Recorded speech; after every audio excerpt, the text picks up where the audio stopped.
we just heard a lot about legislation. We've heard a lot of great policy ideas, but there is humanity behind all of this. That is what we have to keep focused on consistently. And right now I'm going to invite Kristin Bride to come up and share her story about the impacts, the real impacts of social media on individuals. Thank you, Alex.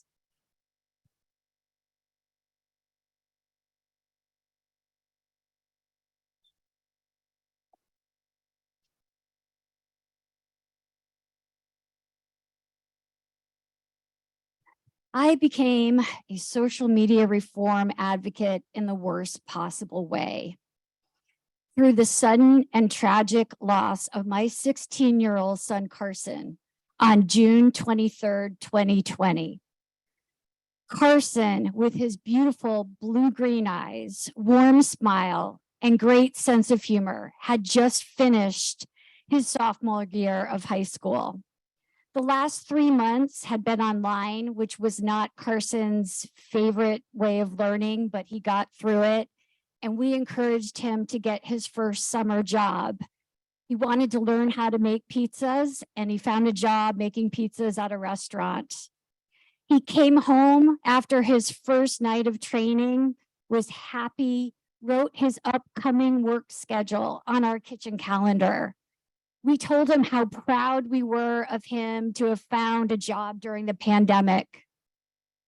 The summer was looking bright for Carson, or so we thought. The next morning, I woke up early to do some computer work in the kitchen. I walked by Carson's room and saw that the door was open and he wasn't in bed. But sometimes when he had a hard time sleeping, he would sleep up in our loft, so I thought nothing of it.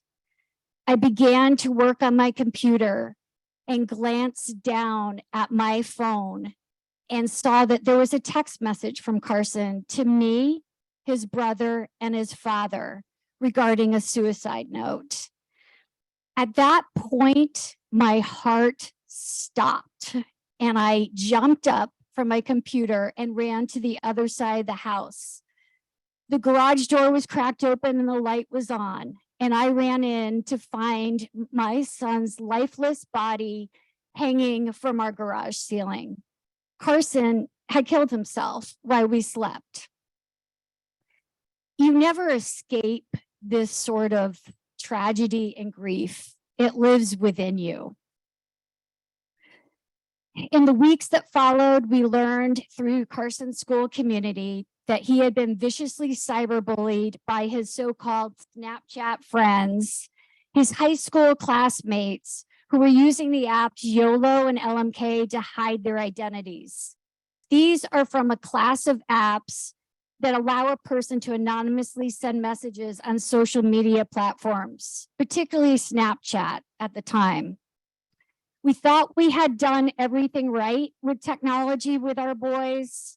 We had waited until Carson was in 8th grade to give him his first very old iPhone, which contained no apps. But once Carson got to high school, he begged us to have Snapchat because that was the way that kids were connecting. We made sure that Carson had a closed private account with only students that he knew from school. What I didn't know was that anonymous apps were lurking on the back end of Snapchat. YOLO and LMK were apps integrated into the Snapchat platform using what they term as their Snap Kit, which allows developers creating new features access to Snapchat's 280 million users, the majority children. We discovered that Carson had received nearly 100 negative, harassing, sexually explicit, and humiliating messages in the 3 weeks leading to his death. Carson never lowered himself to his abusers. He followed our online rules, which were never write anything or post anything online that you wouldn't want on a billboard with your name and face next to. He asked his aggressors to swipe up and identify themselves so that they could talk things out in person, but no one ever did. The last search on his phone before he ended his life was for hacks to find out the identities of his abusers. Desperately trying to understand what happened, I began researching these anonymous apps. YOLO's terms of service state that it has no tolerance for objectionable content or abusive users, and that they will be banned for any inappropriate usage. And they also warn that users who harass will lose their anonymous status. Why weren't these policies enacted when my son received 40 tormenting messages in just one day? Why weren't Carson's harassers, why didn't they have their anonymous status revoked so that my son could confront them or they'd be forced to stop? LMK even goes further, stating in their policies that bullying or intimidation are taken very seriously and may be reported to law enforcement. These are empty promises to lure teen users into thinking that these products are safe. Next, I reached out to YOLO on 4 separate occasions, asking them to abide by their own policies and reveal the identity of Carson's harassers. YOLO sent me the same canned automatic response that they provide every concerned user. We're currently checking your message and will respond as soon as we can. Thanks and have a great day. After you suffer a tragedy like this, you never truly have a great day again. After over 2 years, YOLO has never responded to my emails regarding the abuse and the death of my son. It was at this point that I had a decision to make. Do I lay in bed all day and cry and accept the fact that I live in a country where this could happen? Or do I decide to fight back? And I chose the latter. Not knowing where to turn for help, I emailed Tristan Harris at the Center for Humane Technology after watching The Social Dilemma. I received a response the very next day connecting me to other people who could help. And it was at this point that I was connected to the Action Network at Fair Play. I formed a work group with another mother, Joanne Bogard, who had also lost her son to social media harm. That was January 2021, and our National Cyberbullying and Online Safety Work Group has continued to grow with parents who have suffered incredible losses due to social media. Other professionals and educators have also joined our group, and together we are devoted to advocating for a safer online environment for our children. The Center for Humane Technology also provided me with an opportunity to share my story of harm at one of their forums. And it was through this opportunity that I was able to find people who could help me reach the anonymous apps that were continuing to ignore me. Through a national class action lawsuit filed in May 2021 against Snap Inc., YOLO, and LMK, we were able to get Snap Inc. to immediately suspend YOLO and LMK. These 2 companies were no longer able to profit from anonymous cyberbullying. And we may never know how many children's lives were saved with this action. On March 17th of this year, Snap Inc. revealed that they will be banning all anonymous apps and features from Snapchat, which we believe is a direct result of our advocacy and lawsuit. Thank you. In Snap's own words, anonymous apps pose risks for abuse that are impossible to mitigate at an acceptable level. However, the dark history of anonymous apps is well known to social media companies who have watched apps like Sarhaha, Secret, Whisper, and Yik Yak get yanked from app stores as they become overwhelmed with cyberbullying and have led to previous teen suicides. Yet the design of these apps is appealing to social media companies as it promotes online drama, which lures in teens and keeps them there while exploiting their insecurities. We cannot expect teens who lack fully developed frontal lobes to make good choices, especially when armed with the tech-induced power to comment anonymously. Parental oversight is nearly impossible, as apps like YOLO and LMK are designed to attract and addict vulnerable teens while hiding in the shadows of larger apps like Snapchat and Instagram. Sadly, it's reported that only 10 to 12% of kids report being cyberbullied to a parent or an adult. And this is because they are so addicted to their phones, they don't want them taken away. Or worse, they don't want to be labeled as a snitch by their friends that are so important to them at this age.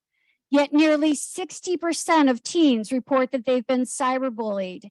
And a recent Journal of American Medical Association study showed that those teens who experienced cyberbullying were more than 4 times as likely to report thoughts of suicide and attempts as those who didn't. Cyberbullying is also listed as a top concern of teachers. I should note here that it is not just families that are suffering from social media harms. School administrators are having to devote an increasing amount of time to investigate student cyberbullying and try to get harmful school gossip pages taken down from Instagram. I am confident that this room would agree that this is not where we want our country's educators spending their time. The celebration of the suspension and the removal of the anonymous apps YOLO and LMK used to cyberbully my son Carson was short-lived, however. Immediately following the suspension, the anonymous apps Send It and NGL, which stands for Not Gonna Lie, went viral, filling in the dangerous hole that YOLO and LMK had just vacated. This strategic move from these two companies makes a strong argument that, yes, we cannot rely on these companies to have a duty of care to our millions of child users and self-regulate. Despite the fact that these companies are well aware that anonymous apps lead to cyberbullying and teen suicides, 2 more startups were ready to go and take a gamble with our children. However, Send It and NGL have an even more nefarious plan to further monetize their products. They are charging teens $7 to $10 a week for useless, generic hints regarding who is sending them the messages. In addition, the Forbes staff and other tech researchers have supported the fact that these apps are once again unable to meet their promise to monitor for cyberbullying. With Snap Inc. changing their policies on anonymous apps, NGL has found a way to market their product using Instagram. I have sent several letters to public policy officials at Instagram, letting them know the dangers of anonymous apps and asking them to not let NGL share their link on Instagram. I am being ignored by big tech once again. It is just a matter of time before we wake up to news that yet another teen has taken their life because of cyberbullying and these apps. I stand before you today not only representing the dangers of social media and cyberbullying with the tragic loss of my son Carson, but also representing the other parents who have lost their children to social media harms. On the very same morning that we lost Carson, Amy Neville, 1,000 miles away in California, was waking up to find her 14-year-old son, Alexander, dead in his room from a fentanyl poisoning from drugs he purchased over Snapchat. Nearly a year before we lost Carson, Joanne Bogart in Indiana experienced the tragic loss of her 15-year-old son, Mason, to the choking challenge, one of the many dangerous online challenges that continue to plague our youth. It is interesting that social media companies, with all their resources, algorithms, and profits, continue to tell grieving parents that they simply don't have the staff to take down all the dangerous challenges or remove all the drug dealers. But at this point, with the blanket protection of legal liability offered through the 26-year-old law, Section 230, do they really have any incentive to change their ways? Our kids are just collateral damage in big tech's race for our kids' attention so that they may continue to reap enormous profits. Just about every week, there's a new lawsuit filed against the social media platforms by grieving parents who have lost their children to a variety of harms. It should not take kids dying and grieving parents filing lawsuits to try and hold social media companies responsible for dangerous products. But there is hope on the horizon. The state of California took an amazing step last month by passing the California Age Appropriate Design Code bill. But one state is not enough. And with every day that passes, we're losing more children to anxiety, depression, eating disorders, suicide, and other horrendous deaths. Enough is enough. We need to pass the Kids Online Safety Act now, which will finally require social media companies to have a duty of care to our children and be accountable for their products like every other industry in America. Thank you.